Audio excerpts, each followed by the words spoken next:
Hey, welcome to the 42 Sports Podcast. I'm your host, Joshua Kajila. This is a space built primarily for athletes where their stories are told and shared with the world. The name 42 means for the athlete to the world, and that's exactly our mission.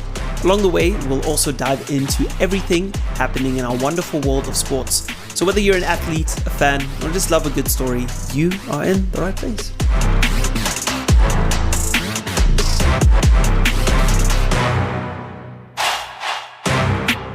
Hey, welcome back to the 42 Sports Podcast. My name is Joshua Kajila, and I'm hoping you're having a good week so far. And to end off the week, I've got a special treat for you.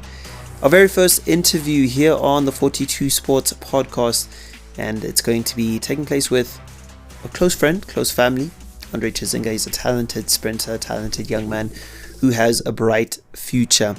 Just note, or a disclaimer, this interview was recorded on Zoom, and so the audio might be a little bit funny at times, but nevertheless, it shouldn't take away from the great discussion that we did have.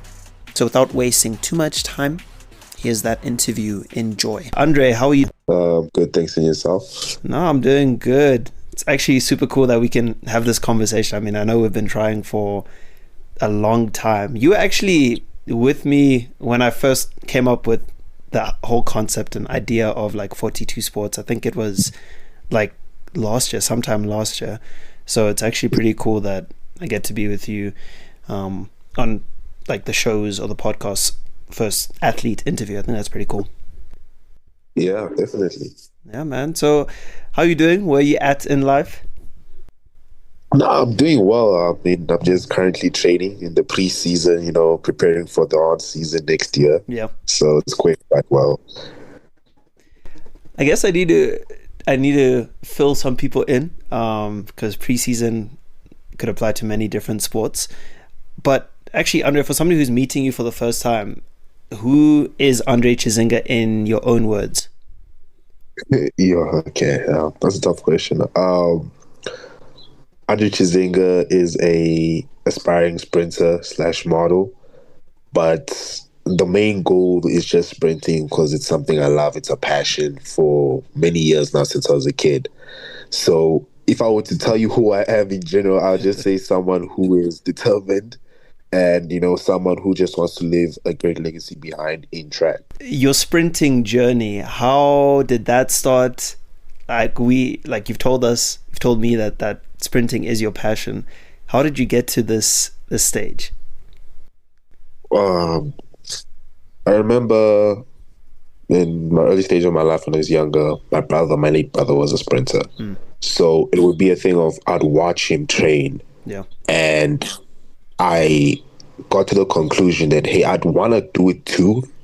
Not because I just want to do it as a passion, but because I want to someday race against him and hopefully beat him. Yeah. So that's where the love for the sport began. It was born out of rivalry, for my brother and envy and just wanting to compete with someone that you were very familiar with. Did you always know that you're going to, I guess, I know you said you're watching your late brother sprint and you would admire him, but was it always, I guess I can say athletics or track or sprinting? Was that the only sport that you're interested in, or was it another sport? No. I mean, growing up, I was interested in football because my dad was a football player. Yeah. So, so the initial plan was football. Yeah. Everything was just football. But then I kind of fell out of love with the sport. Okay. And then I realized that track is something a little bit more interesting for me. I mean, people may have different opinions. I still love football. I watch it, but track is my numero uno. I always pick track. Fair enough. Who do you support when it comes to football? I mean, if you talk about the Premier League, I have to go with Arsenal. Oh, my goodness. Does your dad support Arsenal? No, he supports Liverpool. Oh, both of you guys, man. Terrible. All right, man, let's see. So you're Arsenal and then he's Liverpool. Yeah. I guess he's had the bragging rights over the last few years then. Yeah, of course. I mean, my team always ends up top 3 and we never win anything. So it's more of a letdown, Hey, let's see what happens for the rest of this season. And speaking of which, looking ahead, when it comes to your journey as an athlete, or even you spoke about modeling, where do you see yourself in the next few years? Ooh, that is a very good question. Mm. I haven't actually thought about that. It's just more of I take everything day by day. Yeah. But if I were to give you a definite answer, I would say running on the international stage, actually being a little bit more exposed and a little bit more well known, because that is always the end goal, is to reach the Olympics, to reach world champs. So yes, I may have had a quite a slow start, but the motto I live by is it's not about the start, but it's about how you finish. Yeah. Yeah, so everyone can be ahead of me now, but it's about how you finish. Are you going to still be ahead of me by the time I reach my peak? And, Yeah.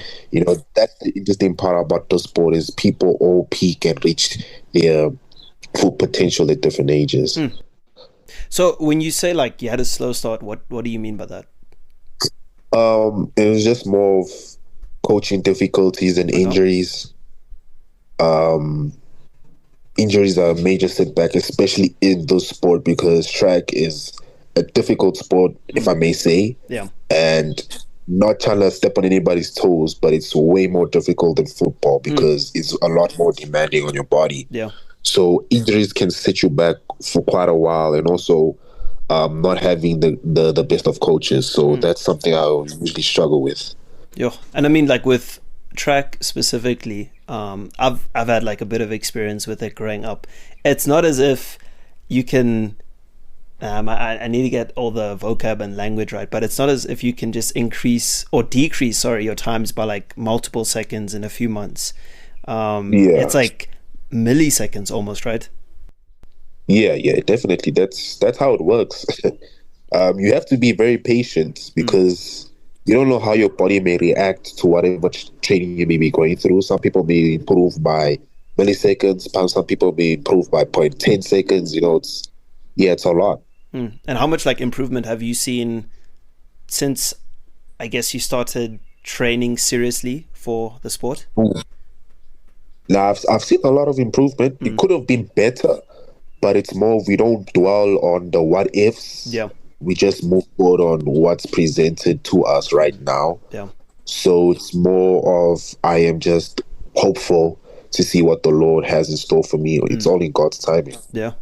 Yeah. And I mean, everything works out beautifully in God's timing. I mean, like even the death of your brother, I mean, how that led to a fire inside of you being ignited. I mean, it's unfortunate, definitely, and condolences, but the way God was able to use that in your life, I mean, that speaks of God's, I guess, master plan and his wisdom, but also your resilience, because you were young when your brother passed away. How old were you when that happened? Well, I was 16. 16. That's crazy, bro. That is so crazy. And to be able to not just like, I guess, survive, because I know there must have been like a lot of grief. I mean, I remember just conversations with your family, your parents as well, that whole period. It was super difficult. But for you as a young person, specifically as like a young person, because when we go through challenges, it has the potential to make or break us, and oftentimes it breaks a lot of young people, and then they kind of almost get swallowed up by that grief, if I can put it that way. And so the fact that you're able to persevere, to push through with like resilience, and not only just like survive but like thrive, I mean, shout out, bro. That's insane, and like other people who would have been in your position, they would have turned to other things. They would have turned to the alcohol, the drugs, and all these other things. But it's almost as if the death of your brother kind of made you more focused. I don't know if I'm getting picking that up. No. I totally agree, because I mean, before that, I was kind of, in a way, if I may say so, it was more of, I was naive. You'd see other people lose their family members, and you'd be like, my condolences, and you wouldn't understand how it feels because you always thought it wouldn't happen within your family. And after it happened, I came to the realization that life is too short, and a lot of people up to the end of their lives with great ideas and great plans, which they weren't really able to execute because they weren't given much time. So it kind of scared me in a way, because I thought, wow, that could be any of us, and yet you haven't gotten one step closer to your goals and your dreams. Yeah. So it kind of it set a different tone for me. It developed a different mindset, the determination, the resilience, the grit to say, okay, things are getting real right now, and I actually have to take that step out of my comfort zone to achieve much greater things in this game called life. Man, that's powerful. And I think as more people come into contact with you, as more people meet you, as you grow in your athletic journey or off the field. Hey, I hope you're enjoying the podcast so far. Thank you so much for hanging out with me today. Before we dive back into the episode, I'd love it if you could take a quick moment to support this podcast. If you're listening on Apple Podcasts or Spotify, leaving a review or a rating goes a long way. And if you're watching on YouTube, a like, a comment, or even subscribing would mean the world to me. All right, that's enough from my side. Let's get back into the show.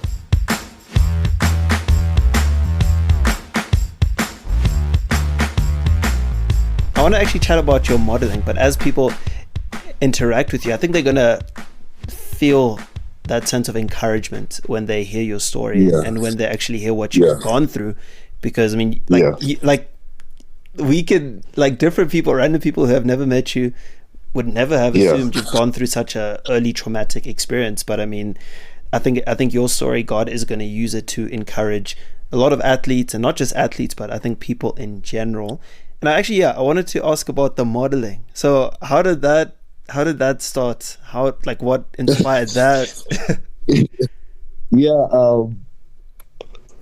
Honestly speaking, okay, and you're gonna find this funny. I look up to a lot of my brothers. So the firstborn was a model, and I'd always see him on commercials, the newspapers, the magazines, winning all these runway competitions. And I said, I find that pretty cool, that I could just wake up one day and then I'd see my brother on the TV. So I'd asked him, how did you do it? And he told me how. And I think it was me trying to step into his shoes that I decided, hey, I actually want to get into modeling. So, a lot of my career decisions were just based on my brothers, based on me looking up to them and acknowledging that, hey, these people have actually done great things throughout their lives. Yeah. I mean, that's fair, bro. I mean, having older brothers, it's only natural for you to look up to them, especially when they're excellent in whatever it is that they do. And so I guess with your modeling, where I know you said earlier that you take it one day at a time, but with your modeling, where I don't know, are there any goals that you might have, short term, medium term, long term? Any goals? Yeah, I mean, the goal is to, God willingly, make it into the runway industry, because I know a lot of sprinters make it into the runway industry based on which brand sponsors them. So if they're sponsored by Adidas, if there's a runway for Adidas, you'll get the part. And also, I just want to be on commercials.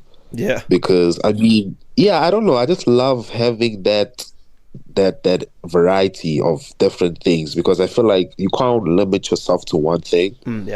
But I'd say the most difficult part about it is it clashes, because I could have a casting or a shoot, and on that particular day I could have training or an event going on. Has that happened before? So it has happened tons of times. And I came to the harsh realization that, I see now why certain people keep one career and not trying to diversity two things, because they both clash. No, that's fair. I think as you grow, you'll also be able to.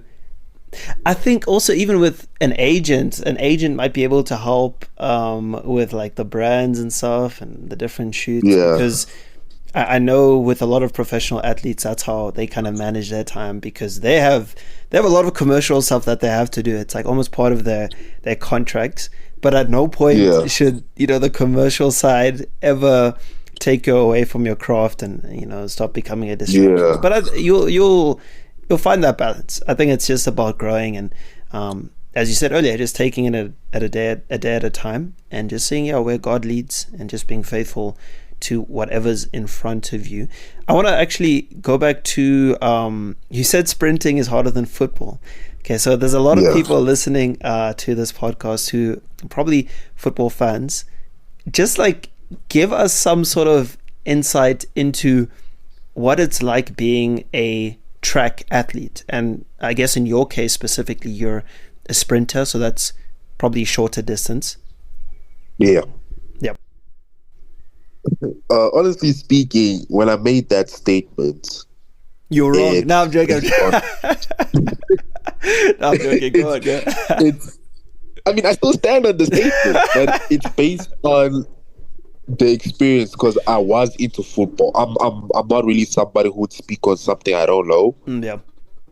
So it's more of when I was in football, it's a team sport. Wait, So you each person has played? to I play thought their you role. just I thought you just watched. So you played. No. I played. I used to play for clubs and everything. What? So it's more, yeah. What position did you play? I used to play on the wing. That makes sense. That makes sense. With the whole Yeah. sprinter. Yeah. Okay. Sorry. Yeah. So the experience came from knowing that, okay, each player has their own role. But one thing that frustrated me is that you could give it your all, but that one guy on that one fateful day will decide, I am not going to score. I'm going to do nonsense. And that's one part. And the second part is because it's a team sport, you don't need to really much rely on yourself. Okay. So you're playing with a ball, you can pass to someone else, and then he does his part. And yes, you're playing for what, about 90 minutes? Yeah, 90 minutes. Yeah. Yeah, and you play for about 90 minutes. I've been in the training camps. It's not as demanding, but track, it's a thing of the running is very heavy on the body, especially the surface that you're running on. You're running on a track. Yeah. The rests are not quite long. You could get like 3 minutes rest between your reps. And you find that the injuries that you pick up aren't usually injuries that you'd pick up in football. Like tearing your hamstring. Yes, football athletes do experience that, but it's the degree of the tear. Yeah. Or hearing that, okay, he injured one of his glutes, or hearing that, okay, his lower back is giving him issues, or he tore his quad or his Achilles tendon. Those are all things that are very straining on the body. Because, like I said, you're not dealing with a football, and Yeah. you're on your own. You can't rely on anyone else. What's training like as a sprinter? So like, what are some of the? Because you said like 3 minutes between the reps. Like for some people, 3 minutes is a long time, but I think it also depends on what the actual rep is. Yeah, I mean, if I'm being honest with you, man, 3 minutes is not enough. With any exercise that they may give you, 3 minutes is not enough. 3 minutes is basically walk rest. You're walking back to the starting line and you're running again. So if I were to be honest, the reps and the sets, depending on where you are in the season, it actually determines a lot. And it will tell you, okay, whether you're going hard or you're relatively taking it easy. Yeah. Yeah, so I'd say if you were given, like, for example, 200 meters and you were told you have 3 minute race, that 3 minute race feels like nothing. It feels like nothing. And I feel like track has given me a strong mental game because it's more of knowing that you're gonna put your body through hell, Yeah. but not giving up. Yeah, you should never ever give up because this is a mental game. 30% is the physical aspect, but the other 70% is the mental game. It's whether you can take the pain and come the next day knowing that you're gonna go through some more pain. And I mean So yeah, that's refreshing to hear from, I guess, your perspective as a track athlete, because a lot of us, especially with sprinting is, let's say, like what, 10 seconds on average. yeah, So that's like 10 seconds, and people don't who aren't in the athletics or the track space, we only just see those 10 seconds. But you, like you rightly pointed out, it's more mental than it is physical. So yeah. we just see what's happening on the outside. And I mean, during those 10 seconds for you guys, it's like full focus, pushing your body, pushing your mind. And then, I mean, even the training as well. Because I used to think like, okay, so when it comes to sprinting drills, you just run up and down, and then that's literally it. That's what I used to think. But it sounds like it's a lot more like hectic and a lot more intense than that. Yeah. I mean, that's kind of the reason why I really, really don't like the fact that people would call sprinters a runner. Yeah. Because when you tell me, hey man, I think you're a runner, it gives me the impression that you're a long distance runner. Yeah. You run on the road, you're running at a constant pace, you're taking it easy. Man, track is a whole different ball game, because you could be training a whole year for one race. And that's the sad part. And that's why I said football is different, because football, you train the whole year to play a 90-minute game. I mean, you could make mistakes and Yep. make up for it. Yeah. Track is different. You make a mistake, you're done. That's true. And it's also the thought of living with the fact that you could have won that race, but because you made that mistake on that particular day, it's gonna mess with you throughout maybe the whole month. I have had experiences like that. I have threw away a race because I just wasn't focused, or I was underestimating my opponents, and I just thought, okay, it's just a race. And because of that, I wouldn't win the race, and I'd go on for months beating myself up. Okay, if I did that right, I could have won. Yeah. So it's more of in training, you're training to perfect your craft of what you're focusing on, to put it into practice. Because realistically speaking, the competition is the easy part, but the training is the hard part. Yeah. If you win in training, you are gonna win your race. It's that simple. And people will see that. It is evident. You can't cheat any sport. Yeah. No, definitely. And I think it's interesting, because I mean, I have more of a perspective in the team sports. Like I've done athletics, I've done sprinting, but not to the level that you have. But with team sports, like there is that personal accountability that you need to have, but you're also working with other people, so that kind of helps you share the burden or the load a little bit.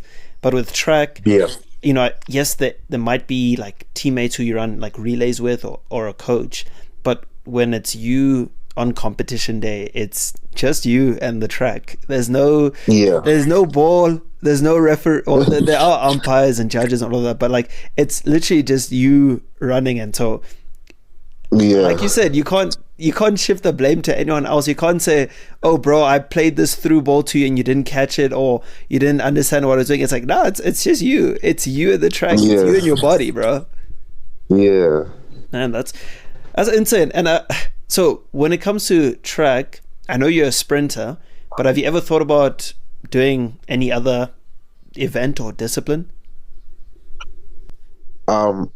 Realistically speaking, I remember I spoke to you about this not so long ago, but I find basketball interesting. Okay. It's a sport that I'd watch, but I haven't actually taken the time to say, let me shoot some hoops, let me try dunk.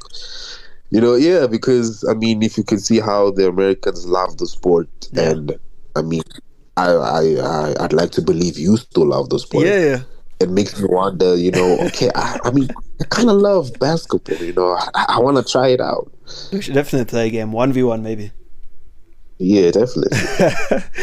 Okay, this is going to be the last question. If you could sit down with, or be like mentored or coached by any sprinter in the world, who would it be, and what would you want to learn from them? So this sprinter can be somebody who's retired, it can be somebody who's active and still sprinting. My gosh. This is a question I like. This is a question I actually like. Because I am a huge fan of Usain Bolt, I think I'd want to actually sit down and get mentored by him. Yeah. Because, I mean, he is the record holder till this day, and he made those records years ago, like a decade ago. So it's more of, I'd like to ask him the question, what got you this far? What training methods was your coach implementing with you? Because, I mean, believe it or not, Usain Bolt was 6 foot. So, as you know, a tall sprinter is unlikely to run fast, but he defied the odds. So, yeah, that's something I'd like to learn is how did your coach use your weakness and turn it into your strength? I mean, I always thought that tall sprinters were better because they have longer strides, but like what you're saying is they're slower. Yeah. Huh. I don't know that. And I mean, Usain Bolt he's quite a tall guy. He's quite a lanky guy. So Yeah. that's even more interesting. I didn't know that. Yeah. Man. So, that's basically what I want to learn for him. Andre, that is all I have from my side. Thank you so much for joining the 42 Sports podcast. And I hope to have you again on the show. But hopefully next time you'll be in person. So then we won't have to worry about Zoom and technical difficulties. Well, that's it for this week's 42 Sports podcast. I hope you enjoyed that interview, that conversation with Andre Chizinga. And hopefully we get to have him back on the show soon. Have a good weekend. Enjoy the time spent with friends and family. The Premier League is back. The international break is over. So there's a lot of good football to look forward to. Specifically Manchester United versus Liverpool on Sunday. That's going to be the game that I'm going to be watching.